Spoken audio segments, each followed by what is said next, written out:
Mas então, sem mais, vamos iniciar da seguinte maneira. Tá? Acredito que seja necessário fazer uma introdução para entrar na temática. Bom, faz algum tempo que nós nos dedicamos ao estudo da educação. Somos amigos, eu e o Frederico, que eu chamo de Fred, e já há um bom tempo, graças a Deus. E desse tempo a gente sempre acaba compartilhando os conteúdos que nós estamos estudando, né? E estamos investigando. E a investigação que a gente tem feito sobre educação nos levou a esse ponto de ter que ajudar as pessoas a entender algumas questões que estão lá de fundo, e já são praticamente desconhecidas, e que fazem parte, né, não apenas de uma única causa, né, mas que são razões de fundo do declínio da educação que nós nos encontramos. O primeiro ponto é esse. O segundo, que para a gente entender uma pedagogia qualquer que seja, a gente tem que entender o movimento filosófico por trás dessa pedagogia. A pedagogia, ela se debruça, digamos, a um processo formativo, a formação de um tipo de homem. Mas quem determina esse tipo de homem, ou aquelas ideias sobre este homem, vão se encontrar sempre em alguma base filosófica ou de algum tipo de ideia que queira alçar a ideia, uma ideia que a filosofia é quem poderia fazer isso. A gente teria que recorrer na filosofia a conhecer o homem, este homem, que tipo de educação que esse homem necessita, quais são as exigências, os seus pré-requisitos, para chegar a um tipo de homem. Então, que percurso é esse que vai ser feito? Então, a gente compreende o pedagogo compreendendo as suas influências teóricas. Então, qualquer um deles que nós vamos tratar nesses episódios, né, seja ele Jean Piaget, seja ele John Dewey ou Montessori, todos eles tiveram o seu caminho de estrutura de ideias até chegar à formulação de seus métodos, ou mesmo de algumas ideias que eles lançaram não como pedagogia. Claro que depois estas pedagogias chegaram ao patamar de serem estudadas nas universidades, graças a um outro evento, uma outra causa eficiente. Mas o que nós queremos fazer aqui é ir a este senhor, Jean-Jacques Rousseau, para investigá-lo, para poder ver e depois, inclusive, entender melhor estes outros que nós vamos tratar nos próximos episódios. Então, é necessário conhecer a vida de Rousseau, é necessário conhecer uma de suas principais obras, Emílio, não é a única, né, também. Ele mesmo escreveu Confissões, como Santo Agostinho também escreveu Confissões. Ele tem outras obras, então nós também queremos tratar aqui.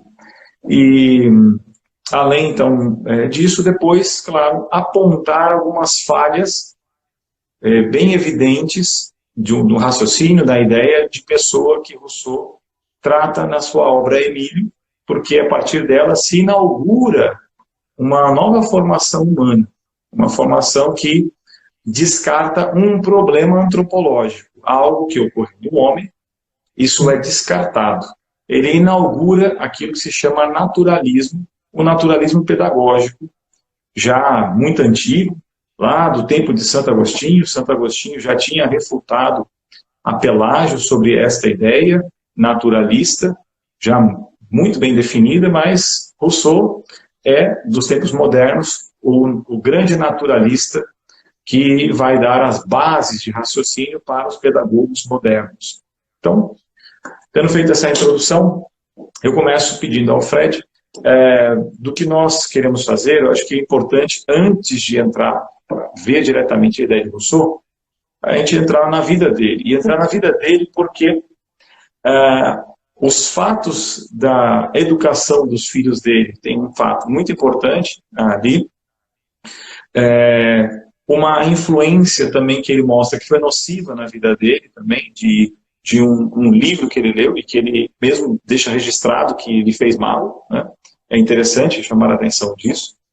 E também na própria vida dele nós temos certas influências de pessoas depois que ele conhece também, que vão influenciar a sua vida, né?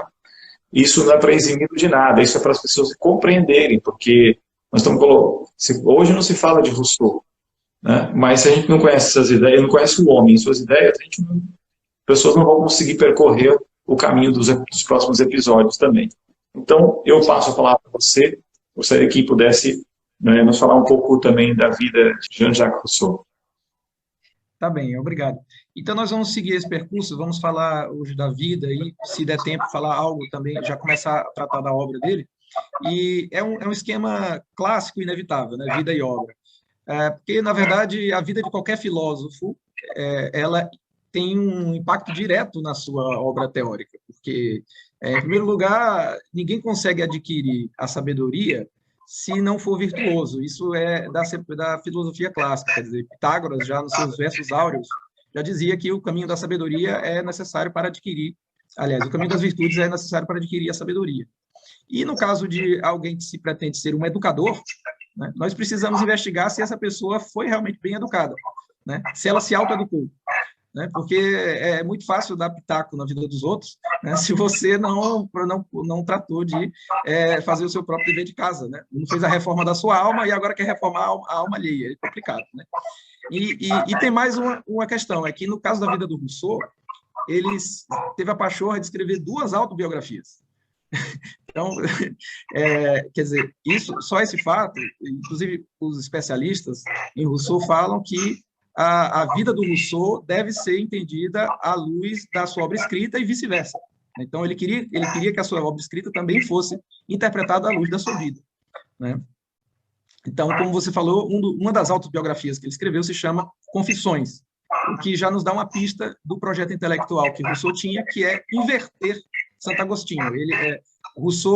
A pedagogia de Rousseau é uma paródia do cristianismo, né? O demônio, ele não é criativo, ele só macaqueia.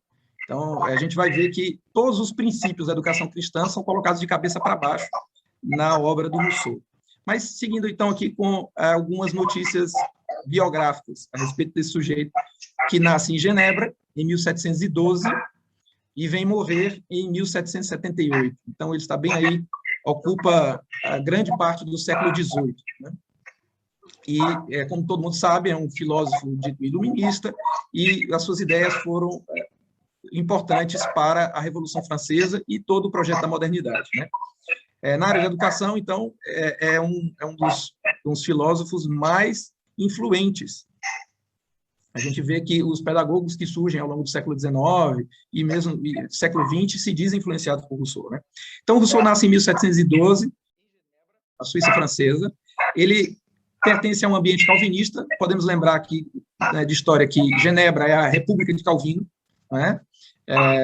Calvino, lá no século XVII, instala ali uma república teocrática protestante, e Rousseau nasce nesse ambiente protestante, órfão de mãe, e é criado apenas pelo pai. O pai dele era um relojoeiro, um pequeno burguês, vamos dizer assim, e Rousseau é criado apenas pelo pai até os 10 anos de idade. Ele conta lá nas Confissões que se lembra de passar noites inteiras lendo livros com o pai trabalhando na oficina e eles dois lendo de tudo, né? Mas sobretudo romances, novelas e as vidas de Plutarco. Quer dizer, alguma coisa daquela educação clássica pagã ele tinha também, né? Então, assim, é um sujeito que depois no Emílio vai ser tão avesso aos livros, mas ele também se beneficiou de boas leituras, né? Algumas nem tanto, é verdade. Mas a gente vai comentar isso já. Bom, de fato, ele diz lá nas Confissões que alguns desses livros lhe fizeram mal, né? Porque ele diz aqui, deixa eu ver se eu acho aqui exatamente no texto das Confissões, achei interessante esse aspecto que você comentou, aqui é no livro 1 das Confissões, ele diz assim: em pouco tempo, graças a esse método prejudicial, quer dizer, das leituras, eu conquistei não somente uma grande capacidade em ler, mas também em compreender a mim mesmo, mas também uma compreensão das paixões extraordinárias para a minha idade. O Rousseau, como eu dizia, foi criado pelo pai até os 10 anos de idade, mas aí acontece uma pequena tragédia, que o pai dele se envolve numa briga e acaba ferindo o seu desafeto. E por causa disso, é obrigado a fugir de Genebra. Então, o menino Rousseau fica sozinho na casa de alguns parentes. E é um período difícil na vida do Rousseau, na sua adolescência, porque ele começa a viver de casa em casa e enfrenta problemas financeiros, falta de dinheiro, passa por alguns empregos instáveis e tudo, alguns conflitos e desordens, e então ele foge para Saboia. Saboia, né, para quem não lembra, é o Ducado de Saboia, na época, fica ali entre a França, Mônaco, ao sul de Genebra, né, noroeste da Itália. Tá? E lá, Rousseau recebe a ajuda de um pároco em Savoia. Esse detalhe é muito importante na vida dele, gravem essa informação. E esse pároco, tá? Como eu disse, Rousseau era protestante, foi criado num ambiente protestante, né?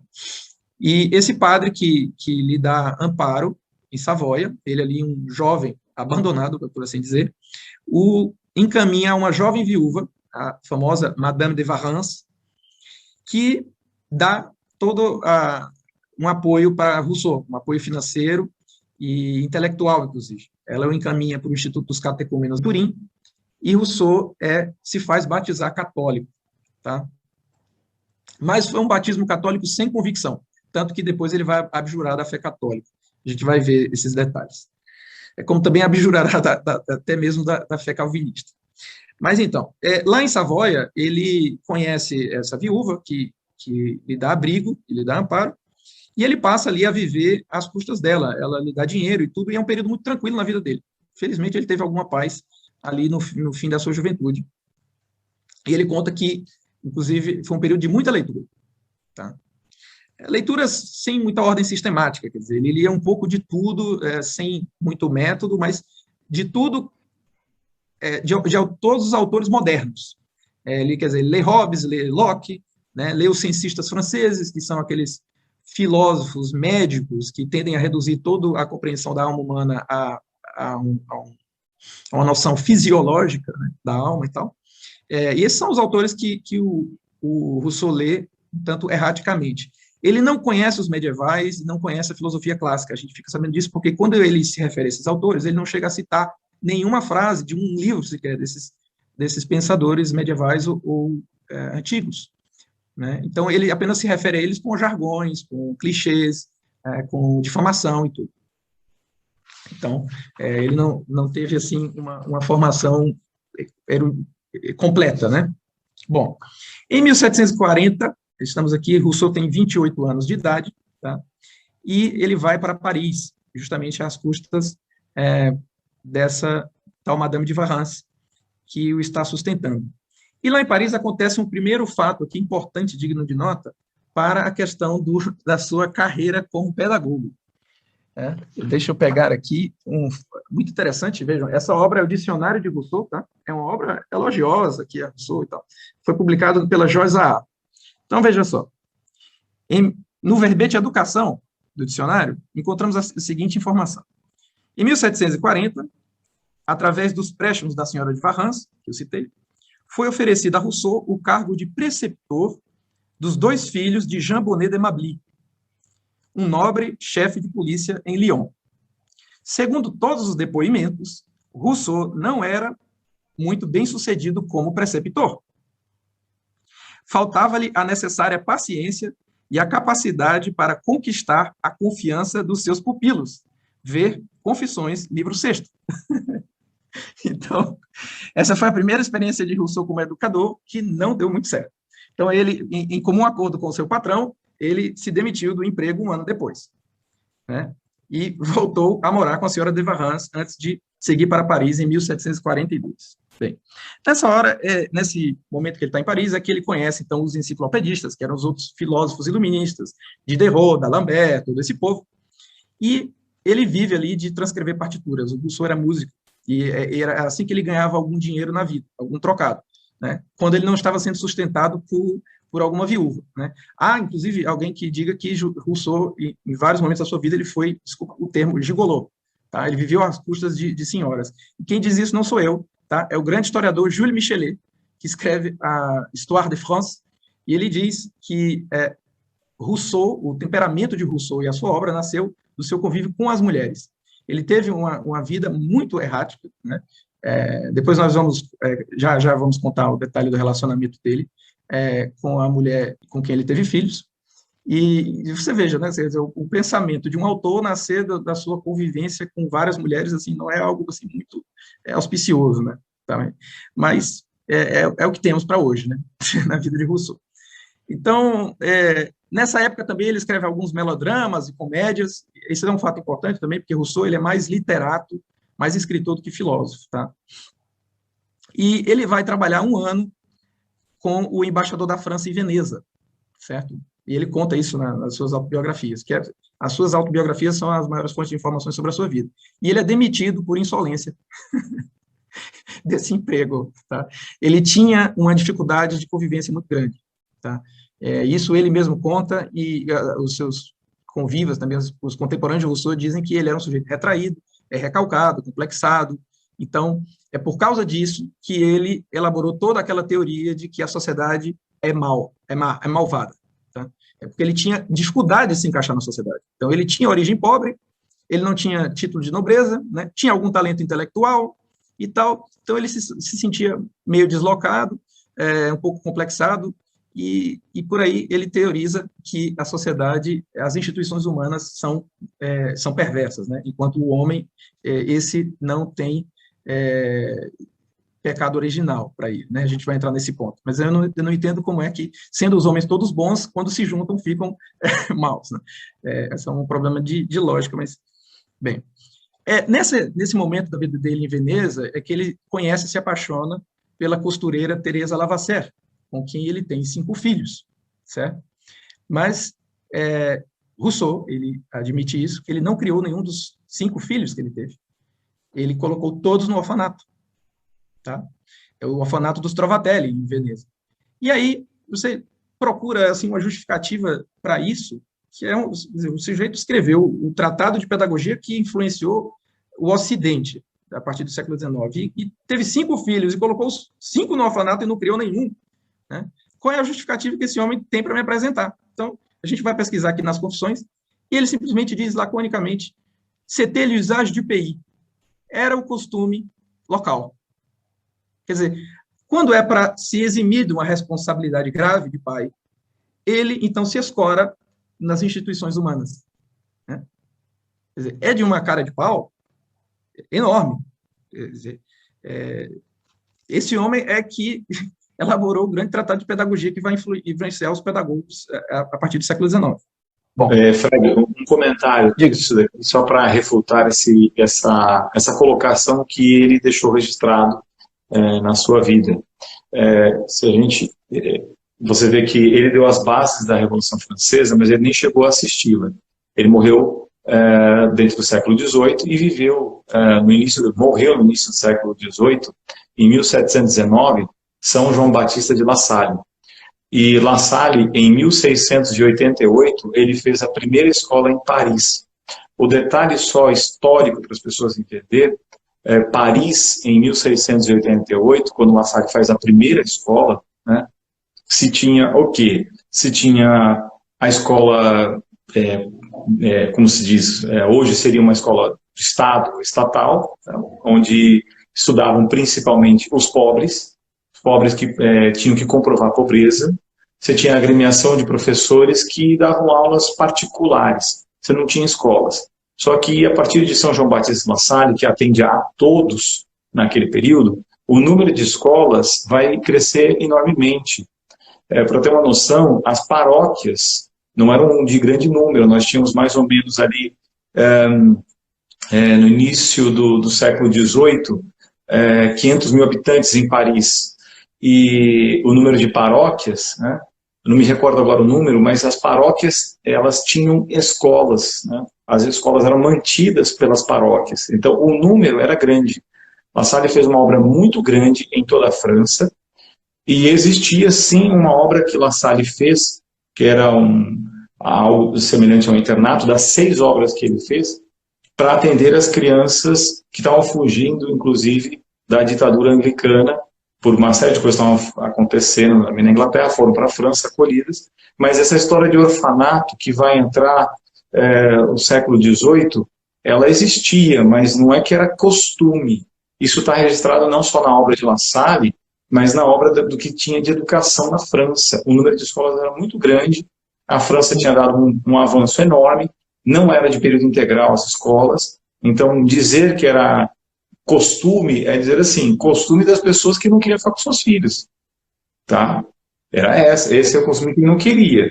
Né? E que de repente ele se identifica com isso, porque de modo geral as pessoas não faziam isso, eles estavam procurando aquelas melhores escolas. Então isso não se verifica, inclusive, historicamente, do que ele está falando da vida dele, desse detalhe do orfanato, que é muito mais para justificar o fato que ele não quis educar seus filhos. Isso aconteceu com Marx, isso aconteceu com Pestalozzi, isso aconteceu com um monte desses homens. Né? Eles não quiseram educar seus filhos. Mas eu falo, todo mundo tinha um costume. Não, não era a realidade na França. Mas continuemos aqui. Não quis educar seus filhos, mas quer educar os nossos, né? Através da sua obra escrita, que está aí sendo citada na Faculdade de Pedagogia até hoje. Né? É um pouco como aquele verso do Gregório de Matos, o poeta brasileiro, luz brasileiro, diz assim: a cada canto um grande conselheiro, que nos quer governar cabana e vinha. Não sabem governar sua cozinha, mas querem governar o mundo inteiro. É um pouco isso, né? Muito bom, exato. Excelente.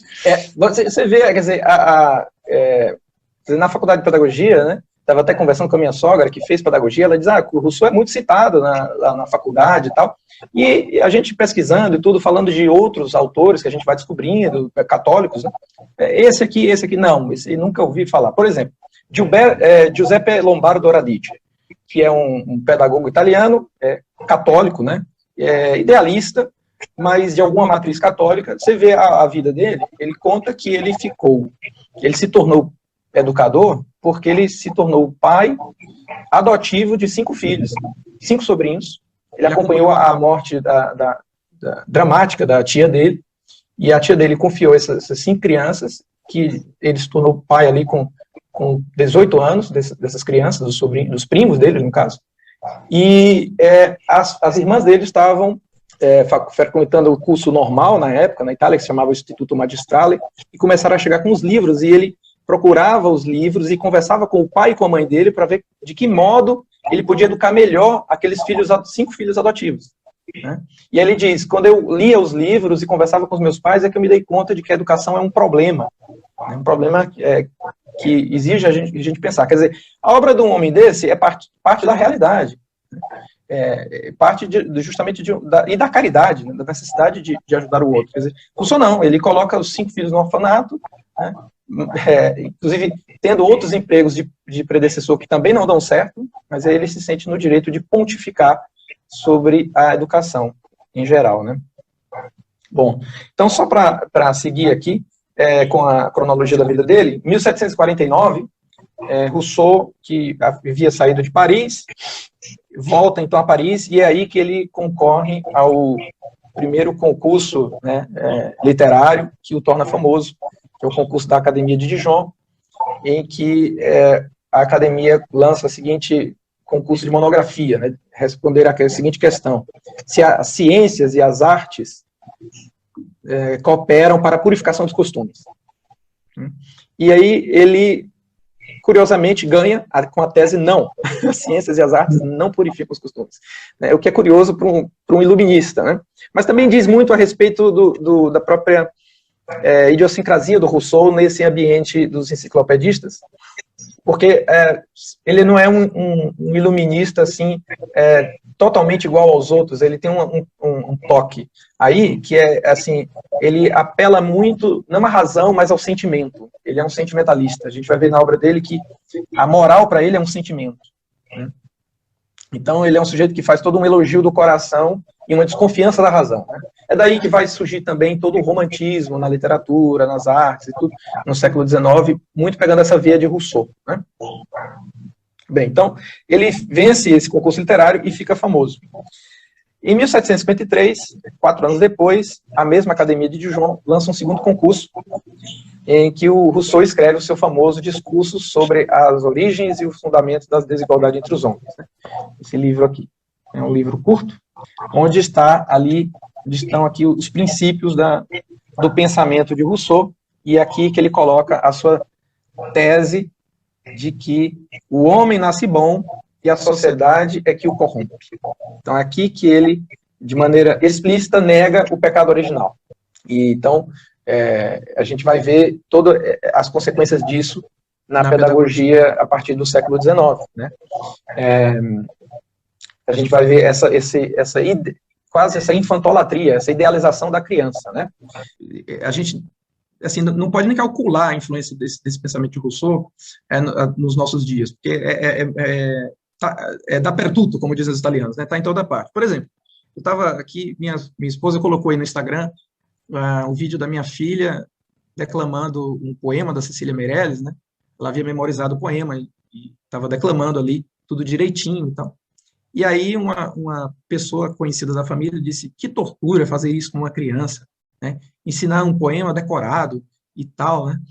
Isso é maldade, a criança tem que brincar, não sei o quê. Isso é Rousseau puro, né? Uma pessoa dessa, inclusive essa pessoa que fez esse comentário, não tem filhos, por acaso, e não sabe que se você torturar uma criança, ela não vai conseguir decorar o poema. Isso é típico de uma pessoa que não conhece criança. E ao contrário, ela estava decorando feliz, ela estava feliz por conseguir vencer esse desafio, né? Então, isso é bem Rousseau e é bem o Emílio, né? É não dar leituras, não dar obras clássicas, não treinar a inteligência, deixa tudo solto, tudo livre, laissez-passer, laissez-faire.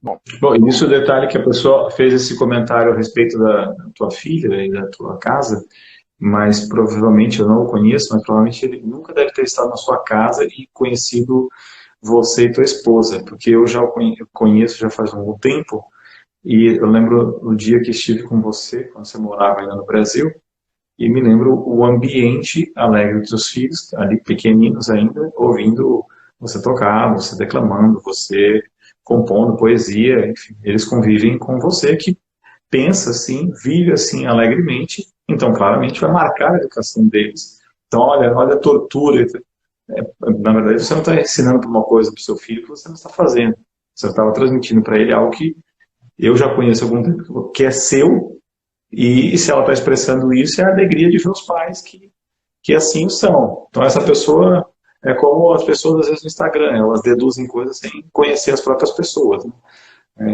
Mas enfim, o importante não é esse detalhe, o importante realmente é esta ideia que as pessoas têm, que é bem de Rousseau mesmo, que vai inaugurar, vai estar de DNA das pedagogias modernas, esse negócio de a criança no centro, que isso vai ser mais para frente, mas essa criança parece que é descoberta como se ninguém conhecesse nada sobre criança antes, e isso inaugura essa ideia do brincar, brincar, brincar, porque o Rousseau não tem como a ideia de aprender algo, então você tem tudo que significa aprender é meio perigoso, é ruim.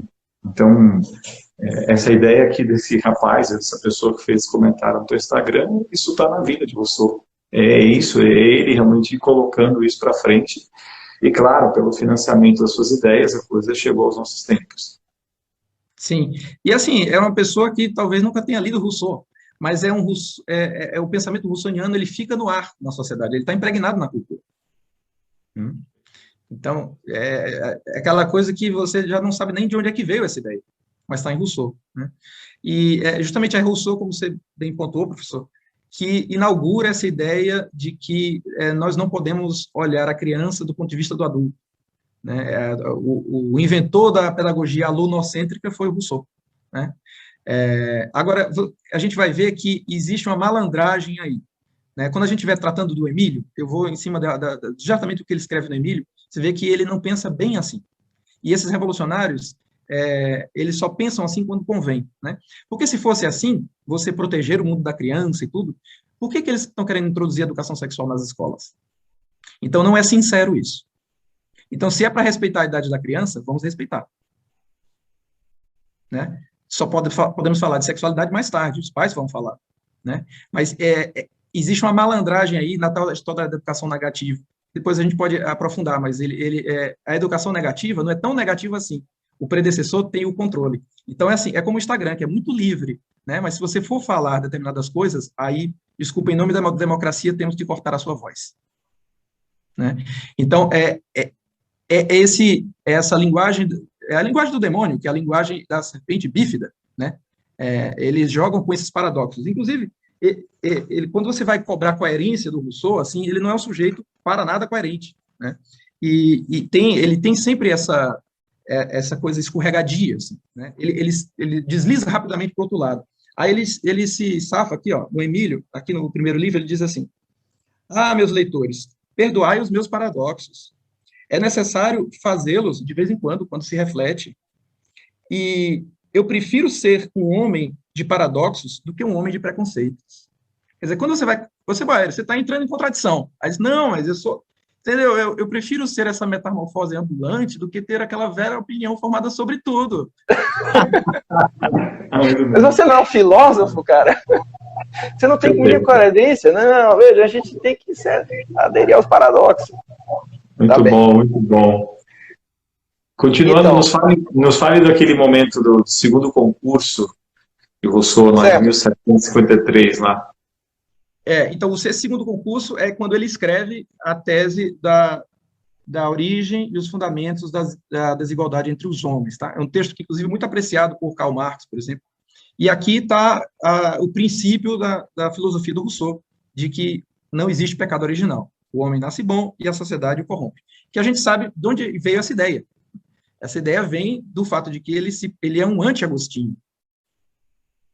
Ele está colocando todo o projeto agostiniano de cabeça para baixo, está invertendo. Não é à toa que ele deu o título da sua autobiografia, Confissões. Confissões. Né? Ele está invertendo tudo, realmente. Né? Então, por exemplo, ele diz aqui, por exemplo, para Rousseau não existe a noção de pecado. Ele diz assim, ó, quer ver? Olha o que ele escreve. É preferível ter uma concubina do que viver em solidão. Veja, isso aqui é a inversão, né, da frase de São Paulo, na 1 Coríntios, quando São Paulo diz assim: é melhor estar casado do que estar abrasado. Né? Rousseau inverte tudo, né, para justificar o pecado. Ele está o tempo todo fazendo isso. Então, ele diz assim que não existe pecado, existem gozos inocentes. Né? E os deslizes morais são puros amusement, é pura diversão. Né? Então, realmente uma mente maligna. Tá? Bom, agora, sobre essa questão da negação do pecado original, tá? Eu queria ler aqui uma carta do Voltaire, né? Sobre essa tese do Rousseau, de que o homem nasce bom e a sociedade o corrompe. Eu quero ler uma carta do Voltaire. Voltaire que não é um cara bom. Mas para esse cara, para opinar sobre o Rousseau, sendo ele um outro iluminista, né? Aqui para nós é insuspeito. Sim, né? É um iluminista falando do outro, né? Exatamente. Voltaire que ele se diz que ele está na história dele que o tio dele foi quem o desencaminhou. O tio dele que era muito cético, muito ateu, e o influenciou bastante. Voltaire vai desencaminhar bastante, mas ele conseguia perceber que o Rousseau era um perfeito de um idiota. É bom ler o que o Voltaire falou de Rousseau. Vamos ler a opinião do Rousseau sobre esse livro, que é a origem do discurso da origem e o fundamento da desigualdade entre os homens. O que Voltaire, ao receber o seu exemplar em casa, escreveu uma carta para o Rousseau em 1755, dizendo assim: Monsieur, recebi o seu livro contra o gênero humano. Ninguém jamais pintou com cores tão fortes os horrores da sociedade humana, do qual a nossa ignorância e a nossa fraqueza se prometem tantas consolações. Ninguém jamais empregou tanto espírito em querer tornar o homem uma besta quadrada. A gente tem até vontade de caminhar a quatro patas quando lê o seu livro.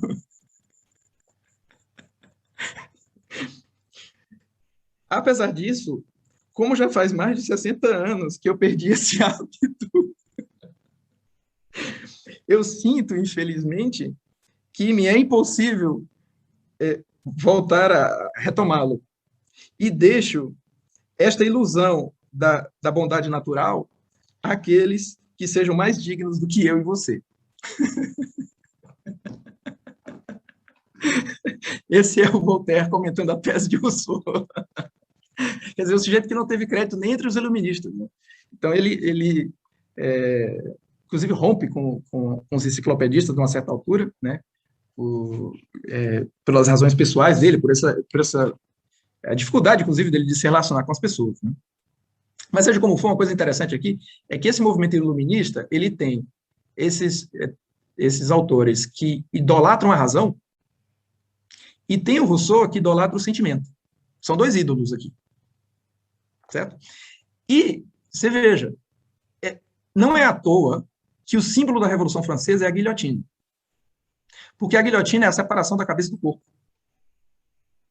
Então, a cabeça, que é a inteligência, que é a vontade, não governam mais as paixões sensitivas, os apetites sensíveis. Então, eles, ao cortar, separar a cabeça do corpo, eles querem que não exista mais um homem equilibrado. Quer dizer, de novo a história do pecado original. Né? O pecado original desorganizou o nosso organismo. Nós temos o problema de que nós não temos mais harmonia na nossa alma. O nosso corpo quer, como diz São Paulo na Carta aos Romanos, faço o mal que não quero e não faço o bem que quero. Isso é um efeito do pecado original. Por mais que nós pratiquemos a virtude e tenhamos a graça dos sacramentos, a gente vê que existe essa lei do pecado, como diz São Paulo, entre nós. Existe essa força da gravidade que quer nos puxar para baixo. Né? Mas esses caras, eles não querem enfrentar essa luta da virtude. Eles querem separar, inclusive, querem impedir que o homem se ordene. Né? E é muito figurativa, eu acho, assim, muito simbólica a guilhotina como essa imagem da Revolução Francesa, né? A separação da cabeça do corpo. E tem um quadro de Goya, que eu gosto muito, que o Goya percebeu isso, Francisco de Goya, e ele chama-se El sueño de la razón produce monstros. O sonho da razão produz monstros. Quer dizer, esse fenômeno, né, essa apoteose da razão, que foi a Revolução Francesa, terminar naquela carnificina, que coisa mais racional, né? Não tem racionalidade nenhuma, é puramente irracional. Né? Então, pelos frutos conhecereis a árvore. Então, aqui, Rousseau, no fim da vida, vai ao Hermitage, ele está sempre se recolhendo em lugares bucólicos, assim, onde ele pode ser acolhido por uma família maçônica que lhe dá amparo financeiro e tal, fica lá escrevendo. E em 1761 e 1762, ele escreve 3 obras muito importantes, que são a Nova Heloísa, e o Contrato Social e o Emílio, em 1762. Veja, ele escreveu o Contrato Social e o Emílio no mesmo ano, certo? Publicou no mesmo ano. Isso significa que ele estava escrevendo os dois ao mesmo tempo. Concorda? Inclusive, interessante que o Contrato Social é um livro assim, de 100 e poucas páginas, dependendo da edição. E o Emílio é um calhamaço, né? 600, 500 páginas, depende da edição. E ele estava escrevendo os dois ao mesmo tempo, mas ele gasta mais tinta da caneta no Emílio do que no Contrato Social. Mas ele não é um educador, como nós já vimos. Ele não educou nem para os próprios filhos. Ele não deu certo nem como preceptor. Ele é um autor da área da política. Mas ele, justamente, ele investe em preparar o ambiente pedagogicamente para a Revolução. Então, ele coloca a tese dele do Contrato Social e escreve o Emílio para dizer, como é que nós chegamos lá? Né? Então, um pouco essa ideia. Assim, o Rousseau, ele não é um educador, pessoalmente falando, mas escreveu uma obra volumosa a respeito. Então, é mais ou menos assim, como, sei lá, se o Zé Disseu tivesse escrito uma obra de educação, a gente tratasse o Zé Disseu como educador. Daqui a uns anos, entendeu? Mas, espera aí, o cara é político. É um teórico, assim, da conspiração política, entendeu? Não dá para respeitar Rousseau como educador. Porque ele mesmo não se educou, ele era um sujeito que nem chegou a casar direito, teve um relacionamento precário com uma costureira, teve 5 filhos, colocou todos no orfanato. Né? Foi preceptor de algumas famílias, também não deu certo. Bem, e aí, então, para fechar aqui, essa ideia, a relação entre o contrato social e o Emílio, a gente tem o seguinte, a ideia do contrato social é que o ser humano, os homens quando se juntam para formar a sociedade, tá? Eles abrem mão da sua liberdade, pelo estado de natureza que ele imagina, hipoteticamente, os homens eram livres. Mas agora, tem outro tipo de liberdade, que são as liberdades civis, que nós acordamos porque estamos na sociedade. E diz o Rousseau, no Contrato Social, o homem passa a pertencer à sociedade e continua tão livre quanto antes. Só que, para isso, ele abre mão da sua liberdade do estado de natureza para constituir o que ele chama de vontade geral da nação, certo? Ele diz que a vontade geral da nação não é a vontade da maioria. É a vontade geral, ela está por cima da maioria. É o bom destino da nação, que é interpretado pela elite dos iluministros do Supremo. Então, assim, como é que você faz uma vontade geral contra o povo, certo? Interpretada por uma elite de iluminados que vai guiar o povo, mesmo contra a vontade do povo.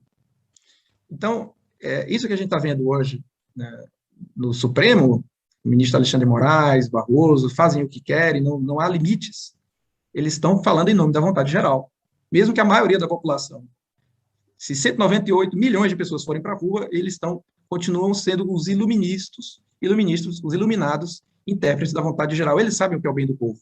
Então, se na democracia o povo elege os seus representantes, né, esse pessoal elege o povo. Eles querem outro povo. É a inversão completa da noção de democracia. Então, Rousseau não era nada democrático. Tá? Não era nada democrático, você só lê o Contrato Social, que você vai se surpreender com muitas afirmações dele lá. Ele, por exemplo, ele faz todo um elogio da Roma Antiga. Na Roma Antiga, ele diz que havia religião civil do Estado, o próprio Estado era objeto de culto religioso, ele diz que isso é bom. Ele vai elogiar os muçulmanos por isso. Então, isso é um assunto que não cabe aqui tanto, a gente poderia, até fiz uma aula que está aqui nos arquivos do Centro São no YouTube, onde eu conto toda essa história da religião civil do Estado na obra dos iluministas. O culto do Estado como Deus. Tá? Mas isso está presente também em Rousseau. Tá? Então, é por isso que, embora Rousseau seja um pensador aparentemente de uma pedagogia anárquica, quer dizer, o Emílio cria solto meio assim na natureza, com as experiências, mas logo aparece o Estado, né, para gerir essa anarquia. Não é uma anarquia completa. É tudo muito bem estruturado e metódico, e com um aparato estatal por cima. Né? De novo, são os paradoxos de Rousseau. E aqui, para fechar mesmo, para concluir a narrativa da vida de Rousseau, lá no Emílio, acho que no livro quinto do Emílio, ele coloca lá a famosa profissão de fé do vigário saboiano, que foi que gerou a condenação do Rousseau na Justiça de Paris. Tá? Que vem a ser o seguinte, ele propõe um ensino tardio da religião. A religião não é para você ensinar para criança, tá? Você tem que ensinar só lá mais tarde, você está lá uns 20 e tantos anos, aí você vai falar de Deus pela primeira vez para ele e tal. E a noção de Deus, de Rousseau, é uma noção de um Deus maçônico, assim. É um deísmo genérico, tá? Não é o Deus cristão, tá? Que é a ideia que já estava em vigor na época da maçonaria, né? Então, se o protestantismo negou a igreja católica, o corpo de Cristo, né? A maçonaria vai negar a cabeça, que é Cristo. Então, Deus é um arquiteto do universo, é um ser abstrato, um ser supremo, que fica lá no céu, né? E não intervém, não adianta rezar para ele, porque ele não vai te ajudar. Né? E justamente por causa disso, eu entendo que no fim do século XVII e início do século XVIII, é que Nosso Senhor vai aparecer a Santa Margarida Maria Alacoque para revelar a devoção do Sagrado Coração de Jesus. Para dizer, Deus não é um Deus genérico que fica lá no céu das ideias e não se preocupa com você. Deus se encarnou na pessoa de Jesus Cristo e tem um Sagrado Coração que continua sofrendo pelas ofensas dos homens. Então, essa devoção ela é um remédio justamente para esses males que vão entrar na sociedade e também na igreja, infelizmente. Então, Emílio é condenado pelo Parlamento de Paris, que ordena a prisão de Rousseau, e o Rousseau foge para a Suíça, para a sua cidade natal, Genebra. Mas os próprios calvinistas ficam escandalizados com a profissão de fé do vigário saboiano, com essa religião maluca do Rousseau. E lá ele é condenado de novo. Ele tem que fugir da Suíça. E quem dá a mão nessa oportunidade é o filósofo David Hume, na Inglaterra. O David Hume chega a conseguir até uma pensão do Estado para o Rousseau. Mas o Rousseau, como eu disse, vocês estão lembrados, ele era um sujeito neurótico, e tinha mania de perseguição, e ele não se relacionava bem com as pessoas. E ele começa a achar que o Hilme vai entregá-lo aos inimigos. E o Hilme disse, não, cara, que é isso? Não vou fazer isso. Eu já te mandei vir para cá, estou dando apoio a você, eu consegui uma pensão para você, mas não teve jeito, o Rousseau fugiu de lá. Fugiu da Inglaterra e voltou para Paris, contra tudo e contra todos, por causa da Teresa Lavasseur, aquela costureira. Né? E aí que ele vai morrer, 8 anos depois, não sem antes completar suas autobiografias. Ele vai morrer na casa de um admirador maçônico. Tá? Aqui a gente encerra a vida do Rousseau. Acho que consegui respeitar o tempo, né? Sim. Então, só mais uma citaçãozinha, e aí já passa a palavra para o senhor, professor Felipe, sobre, já que a gente está falando do fim da vida do Rousseau, a gente encerra hoje o capítulo sobre a vida dele, e aí na próxima live a gente começa sobre a obra. Vamos ler aqui alguns trechos de fontes primárias do Rousseau, tá? O que ele achava dele mesmo, Rousseau por ele próprio, né? Rousseau par lui-même. Então, no livro das Confissões, tá? Ele diz assim, no livro 1, aliás, aqui na carta a Malesherbes, um autor com quem ele se correspondia, ele diz assim, eu conheço os meus grandes defeitos e sinto vivamente todos os meus vícios. Contudo, vou morrer cheio de confiança no Deus Supremo e completamente convencido de que, de todos os homens que eu conheci na minha vida, nenhum foi melhor que eu. Bom, no diálogo, ele tem um livro chamado Diálogos. No primeiro diálogo, ele diz, eu me sinto melhor e mais justo do que qualquer homem que eu tenha jamais conhecido. E no livro das Confissões, ele diz, moi seul, né? Eu sinto meu coração e conheço os homens. Eu não fui feito como os outros homens que eu já vi, e ouso que não fui feito como outros que jamais existiram. Se eu não sou melhor, pelo menos eu sou diferente. E agora a parte mais escandalosa, que aqui nas Confissões, no livro 1, ele diz, quando soar a trombeta do juízo final, eu irei, com este livro na mão, está se referindo às Confissões, apresentar-me diante do soberano juiz, e vou gritar muito alto. Eis aqui o que eu fiz, o que eu pensei, o que eu fui. Que cada um desses outros, se referindo aos outros homens, diante do juízo de Deus, descubra, por sua vez, o seu coração ao pé do teu trono, com a mesma sinceridade que eu. E vamos ver se algum deles se atreve a te dizer, eu fui melhor que Rousseau. Que tal? Esse é Rousseau.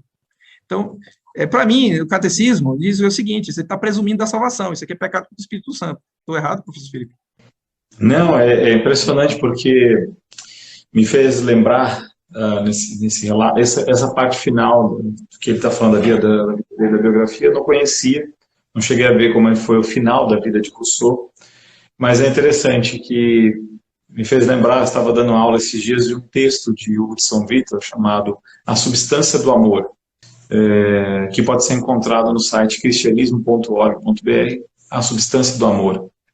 Um trecho pequeno, um texto pequeno, uma pregação de um domingo, pode-se dizer assim, de Hugo de São Vítor, de 4 páginas, onde ele fala dos 2 rios, né?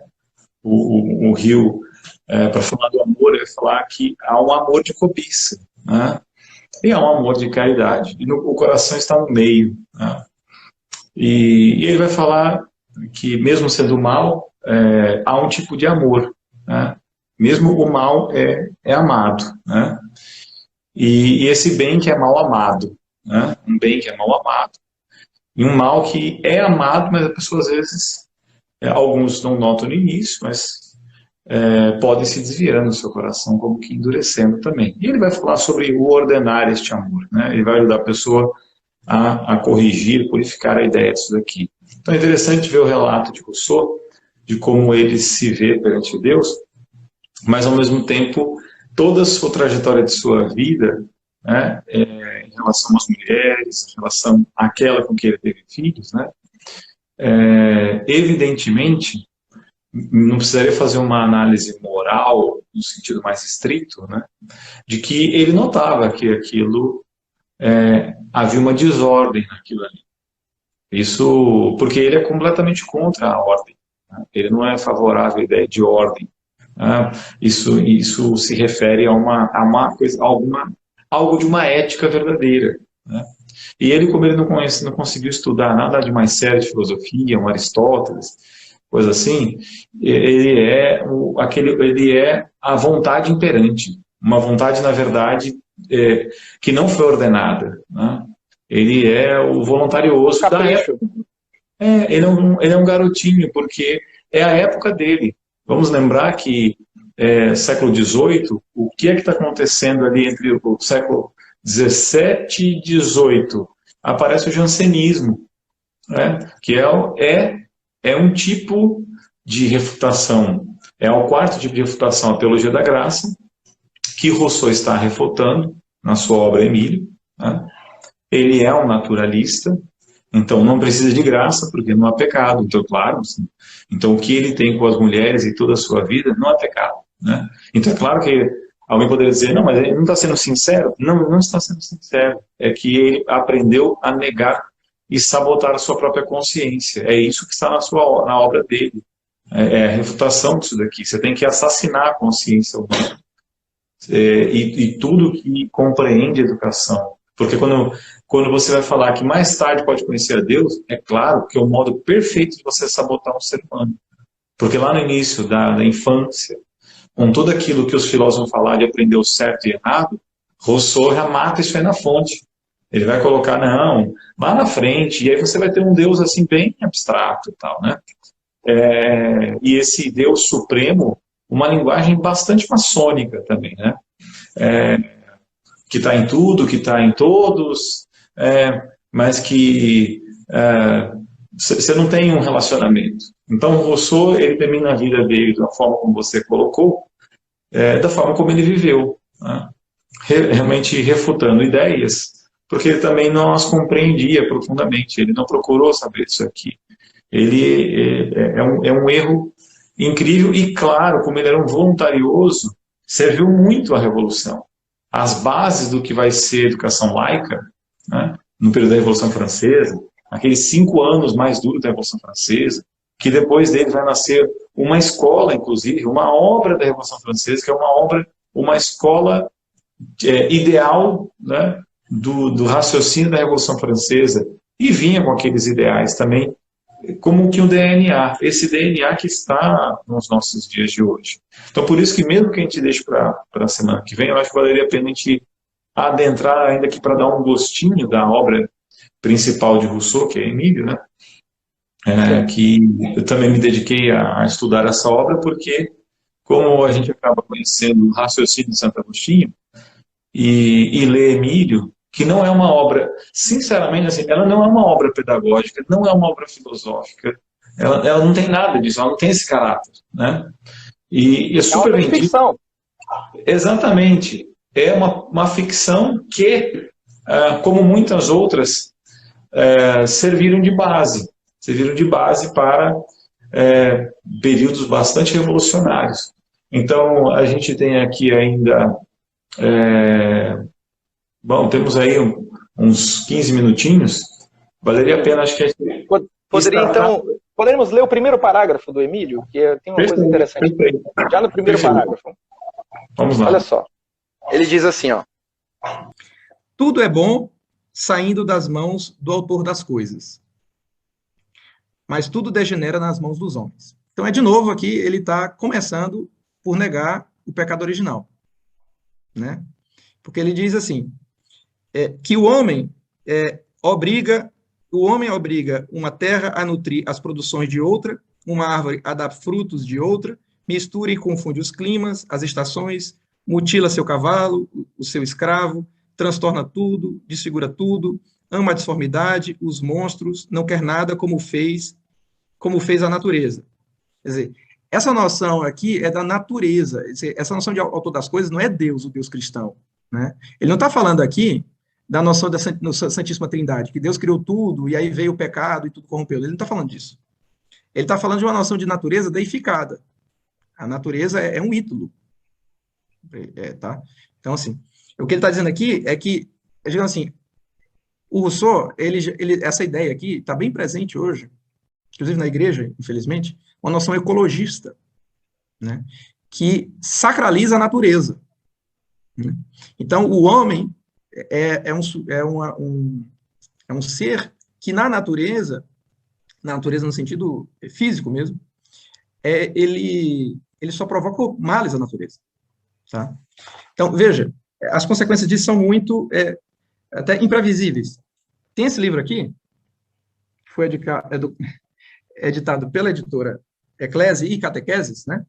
Poder Global e Religião Universal, do Monsenhor Juan Cláudio Sanaúva, onde a gente encontra uma conferência do Leonardo Boff, tá? Onde ele diz exatamente o que o Rousseau está dizendo aqui no Emílio, que é a origem de todo esse culto da natureza, esse ecologismo sagrado. Né? Rousseau anteviu já a Pátria Mama. Tá? Olha só o que diz o Leonardo Boff. Nós formamos uma humanidade única, somos parte da Terra, somos a própria Terra, que em um momento de sua evolução começou a sentir amar. A espécie humana está condenada a fazer o que faz porque é um parasita da Terra. É muito melhor para a Terra que esse câncer, o homem, desapareça. A Terra pode continuar tranquila, devolvendo outra forma de vida. A infraestrutura biológica é candidata a nos suceder porque é portadora de uma espiritualidade. Aí vai, Leonardo Boff continua com essa ideia. É o que o Rousseau está dizendo aqui, no Emílio. Que o homem obriga a Terra a nutrir as produções de outra, uma árvore a dar frutos de outra. Quer dizer, o homem faz a plantação, né, explorando a exploração capitalista até na pobre árvore. Né? Mistura e confunde os climas, as estações, transtorna tudo, desfigura tudo. Ama a deformidade, os monstros. Quer dizer, Rousseau ele está na base de muitos erros que a gente vê hoje em dia. Né? E daí a importância da gente estudar profundamente as raízes desses erros que são flagelo da igreja hoje. Bom, esse livro eu conheço bem, porque eu publiquei o livro, no livro do Monsenhor Sanaúva, e essa parte da ecologia, eu nem me prendi isso vendo aqui no Emílio, né, porque foi muito interessante você ter feito a relação direta com a obra do Monsenhor, essa questão da ecologia, não tinha nem prestado atenção nisso, porque meus olhos se voltavam no Emílio a compreender esse homem bom que ele tenta sempre justificar. Parece que tentando justificar a vida dele, né? Que ele é um homem bom, porque ele vai morrer, vai falar, existe alguém melhor que eu, né? Bastante interessante ele colocar isso. Não tinha visto esse detalhe da ecologia ali no livro dele. Não é a tese principal dele, ainda que está ali, né? Tá dentro da obra dele, como tantos outros erros que a gente tem que verificar, né? Acredito que escondido, né, não está a questão muito clara da graça na obra como uma refutação. Ele vai refutar isso pela maneira como ele apresenta toda essa ficção de Emílio. Né? Ela é uma obra para poder falar que não existe pecado original nem necessidade de graça. É isso que aquela obra está apresentando. Mas a gente vai ter que passar uns trechos importantes aqui, e meu receio é o pouco tempo mesmo, porque tem muita coisa onde ele fala isso. Então, vamos fazer o seguinte, como a gente tem pouquinho tempo, não sei como é que você quer dar um fechamento aqui, as tuas ideias, né? A gente não precisa repassar isso, porque no início do próximo encontro nosso, a gente pode fazer um repasse para as pessoas, porque o início aqui da live foi meio conturbado. Né? Sim. Inclusive, para quem aqui está acompanhando... O Instagram, interpretando a vontade geral democrática, no sentido russoniano, passou o lápis azul fascista do canal do professor Felipe Neri. Sim, sim. Inclusive, eu estou vendo que tem pessoas aqui de Brasília que estão acompanhando, que perguntaram ao Frederico, agora estão te vendo aqui, algumas pessoas não te conheciam, e inclusive a aula que o Frederico vai dar no Congresso de Brasília, não presencial, né, onde já vai se aprofundar muito mais do que a gente está colocando nessas lives de Rousseau, ainda que a gente vai ter que destrinchar um pouco mais em uma próxima live, na próxima terça-feira. A ideia era já dar um pulo, ir a John Dewey, mas a gente vai ter que segurar um pouquinho e entrar no Emílio. Então, como você quer fechar aqui, Fred? Te deixo aqui para você também. Para fechar, eu estou no Instagram, mas eu estou falando como é que você quer fechar, né? Mas estamos em casa. Então, eu fecharia com o seguinte, com uma observação, que foi uma pista que o senhor mesmo me deu, lendo aqui esses autores, eu comecei a perceber que Rousseau tinha uma influência nos outros pensadores que vieram depois dele, né? Se você pega um livro de história da pedagogia, parece que ele é mais um autor entre outros, né? Mas eu percebi que tinha ali realmente, eram todos filhos de Rousseau, de certo modo, né? E aí, conversando com o senhor me deu essa pista, né, que realmente Rousseau ele não está fazendo uma obra de pedagogia, ele está propondo uma nova antropologia. Ele está modificando o pensamento humano num outro nível de estrutura da realidade, né? Então, tem duas antropologias aqui em disputa no mundo ocidental, que é a antropologia de Santo Agostinho, por um lado, e a outra seria a antropologia do Rousseau, né? E isso foi muito interessante, essa observação, essa pista que o senhor me deu. E lendo aqui uma obra do Rousseau chamada Os Diálogos, olha só o que ele diz, né?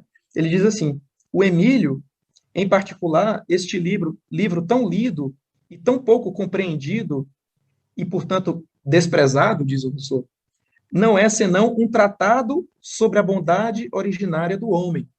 Ou seja, é um tratado antropológico, né, para negar o pecado, a doutrina do pecado original, destinado a demonstrar como o vício e o erro, estranhos à constituição do homem, se introduzem nele, no homem, desde o exterior, alterando-o sensivelmente, né? Então, é isso. O próprio Rousseau concorda com o professor Felipe Neri. Não, sim, isso demorou um pouco a entender, porque eu via autores, muitos pedagogos citando Rousseau, ou uma ideia comum entre eles. E uma ideia que nos obriga a conhecer a vida de Rousseau, para poder entender essa nova antropologia, inclusive, não só essa nova antropologia, né? A gente fala nova antropologia, não é porque a gente pode escolher, na verdade, a implosão da verdadeira antropologia, que a gente encontra muito bem explicada por São Tomás de Aquino, que a gente vai perceber da necessidade das virtudes, porque Aristóteles já tinha colocado isso, deixado muito claro, da necessidade para chegar à perfectibilidade do próprio homem. Rousseau não tem isso. Não só não tem, como ele inaugura uma época em que isso é completamente desfigurado. Não se entende mais o significado real da necessidade de ter uma antropologia correta. Alguns vão dizer que a politização da educação ela é muito recente. Na verdade, Rousseau é quem inaugura o tempo da politização da educação. É ele quem vai instrumentalizar a educação. Ele dá as bases para a revolução e, pela educação, como diria o padre Alfredo Sainz, quando vai falar sobre educação, a educação é aquela obra de salvação humana. É a obra perfeita e, portanto, filha da igreja, né? E filha da igreja no sentido que a igreja busca a salvação do homem e essa educação tem que ser à altura do que o homem é. E esses revolucionários todos, uma das coisas que eles mais queriam e lutaram por isso era, como disseram na época da Revolução Francesa, era tirar a igreja da jogada da educação. Então ele vai ajudar muitíssimo com isso daqui, né? A coisa da religião é do privado, né? A educação é outra coisa. Aí eles aceitaram essa ideia e depois o que seria uma busca de uma razão livre, né? Uma razão livre, como eles vão falar no tempo da Revolução Francesa, na verdade livre do quê? Né? Livre de nada, porque ela vai se tornar escrava das suas paixões e cada vez mais ignorantes, né? Não possível de rezar com São Tomás, né? Quando ele rezava: libertai-me, Senhor, da dupla obscuridade na qual nasci. O pecado é ignorância. Então, é justamente o Rousseau, ele faz a oração às avessas disso daqui, né? Porque não existe pecado, na verdade é manter as pessoas no pecado original e na total ignorância do que é o próprio homem, né? E não só do que é o homem, mas do que é Deus, do que são as coisas criadas, né? é a ode à ignorância total, que é inaugurada, depois, é claro, teve todo o seu impacto, são séculos de impacto na educação, a educação é totalmente instrumentalizada e vamos chegar hoje ao estado de coisas graças a uma ideia escrita num livro de ficção, né, que, é claro, alguns podem ficar tão perplexos e falar assim, não, é impossível que uma coisa como essa tenha todo esse impacto. Quando você investiga, não. O DNA do que foi feito e o que você encontra em educação está lá no livro de Emílio, está em toda a obra desse senhor Jean-Jacques Rousseau, que a gente tem que investigar mais. Eu me devotei a ler algumas das suas obras, né? E fiquei perplexo porque a gente vê a realidade, a gente fala assim, olha só, olha o que ele está falando aqui, ele é exatamente o que está acontecendo agora. Ele é um visionário nesse sentido, né? Porque, inspirado por suas paixões, né, escreveu essa obra e nos prejudicou a todos, né? Então, eu gostaria de vê-lo realmente no juízo final, ele com a sua obra, fazendo como ele disse que ele faria, né? Se houve alguém melhor. Interessante, né? Eu creio que a gente vai assistir isso também. O juízo final vai ser para todo mundo, né? Mas, bom, eu queria te agradecer, Fred, por esse tempo aqui juntos, né? Eu convido que todos, não só para a próxima terça-feira, às 18h30, eu e o Fred vamos nos ajustar, se a gente continua aqui, se a gente vai para o YouTube, porque o Instagram também ele está prejudicando o alcance, porque o número de pessoas que estaria acompanhando seria bem maior, né? Mas o Instagram, se eu estiver aparecendo, ele vai para cima também, né?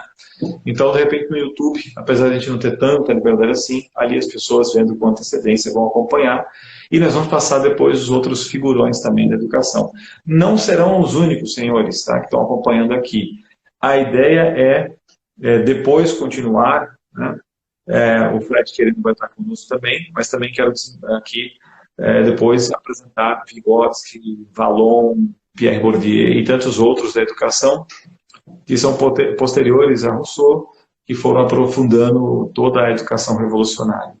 Então, para nós, isso daqui é bastante importante, e fica as indicações do que o próprio Fred falou aqui, tá? Eu vou pedir para ele depois colocar junto dos comentários lá na postagem, o nome das obras, para que as pessoas possam ir. Isso aqui não foi tirado da nossa cabeça, isso está na obra dele, está na obra de Rousseau, né?